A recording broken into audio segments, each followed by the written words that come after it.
स्वागत है आपके अपने यूट्यूब चैनल रणविज एजुकेशन में। दोस्तों, आज हम गणित के महत्वपूर्ण सवाल लेकर आए हैं जो कंपटीशन के एग्जामिनेशनों में पूछा जाता है। ये सवाल है, 4 अंकों की वह बड़ी से बड़ी संख्या बताइए जो पूर्ण वर्ग है। यानी 4 अंकों की सबसे बड़ी से बड़ी संख्या बताना है जो क्या है, पूर्ण वर्ग हो। तो सबसे पहले हम लेंगे 4 अंकों की सबसे बड़ी संख्या। क्या हो जाएगा? 4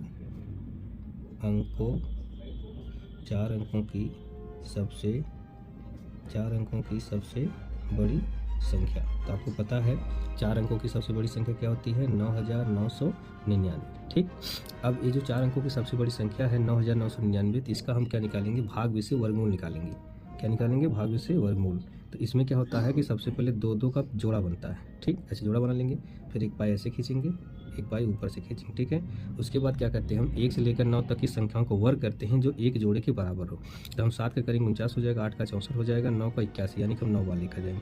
9 यहाँ लिखेंगे, 9 यहाँ लिखेंगे, 9 9 81, यानी 9 को वर्ग करेंगे तो 81 आ जाएगा। और उसके बाद इसको घटा लेंगे, 9 में से 1 जाएगा 8 और 9 में से 8 जाएगा 1। ठीक। अब इस 9 को यहाँ लिख कर जोड़ लेते हैं, 9 9 18 हो गया।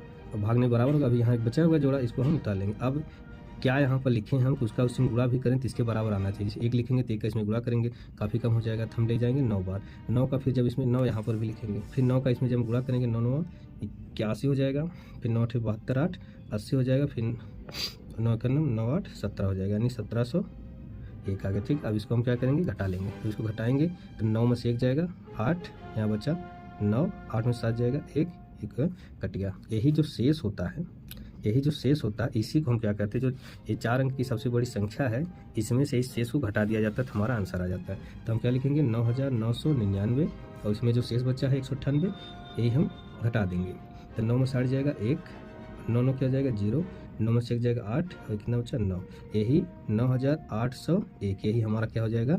उत्तर हो जाएगा, जो 4 अंक की सबसे बड़ी पूर्ण वर्ग संख्या हो जाएगी। अगला सवाल है दोस्तों, 88 सेंटीमीटर लंबे और 24 सेंटीमीटर चौड़े आयताकार कागज को उसकी लंबाई में मोड़कर बेलन बनाया गया है।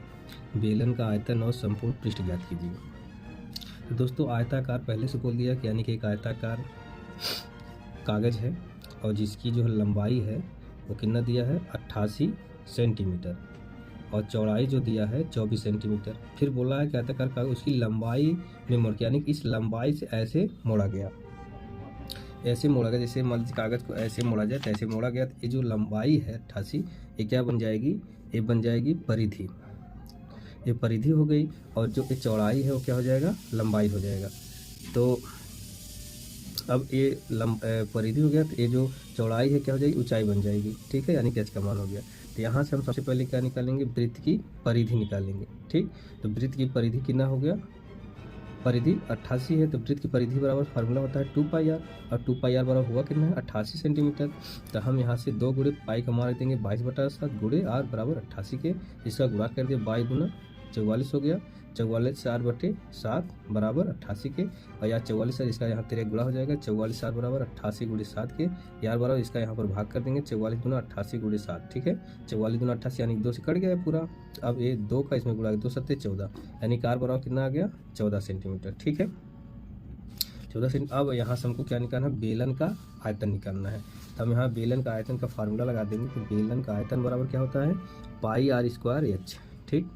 तो पाई का मान 22/7 गुणे r स्क्वायर, यानी कार का मान 14 है, तो 14 गुणे 14 2 बार कर देंगे। उसके बाद h का मान यहाँ पर, जैसे आपको पता है कि यहाँ जो ऊंचाई चौड़ाई थी, यहाँ ऊंचाई बन गई थी, तो इसके h का मान कितना है? 24 सेंटीमीटर है। तो यहाँ पर हमने क्या लिख दिया? 24। उसको काटेंगे 7 दूना 14, 2 बार में 22 गुणे यहाँ 2 हो गया, यहाँ 14, यहाँ 24। अब इस सब का आपस में गुणा करेंगे, 22 दूना 44 गुणे 14 का 24 में गुणा करेंगे, 14 चौको 56, 6 5 14 दूनी 28, 28 5 336। अब इन दोनों का आपस में गुणा करेंगे तो आ जाएगा हमारा 1784, 14,784 घन सेंटीमीटर। ये क्या हो गया? बेलन का आयतन। अभी हमको क्या निकालना है? बेलन का संपूर्ण पृष्ठ निकालना है। तो आप लोगों को पता है फार्मूला है, बेलन का संपूर्ण पृष्ठ बराबर 2πr ब्रैकेट में h + r। तो 2 गुणे पाई का मान 22/7 गुणे r का मान 14 गुणे ब्रैकेट में 14 + 24 + r का मान, ऊंचाई 24 थी, और प्लस r का मान 14 है। ठीक है, इसको काट दिया 7 दूनी 14, तो यहाँ 2 बचा, यहाँ 22 बचा, यहाँ 2 और 14 और 24 14 को जोड़ दिए 4 4 8 38 हो गया। अब सबका गुणा कर देंगे, सबका गुणा करेंगे तो 22×44 दूना 88, यानी कि 88 × 38 जब इसका गुणा कर देंगे तो आ जाएगा 3344 वर्ग सेंटीमीटर। यही हमारा आंसर हो गया। वीडियो कैसी लगी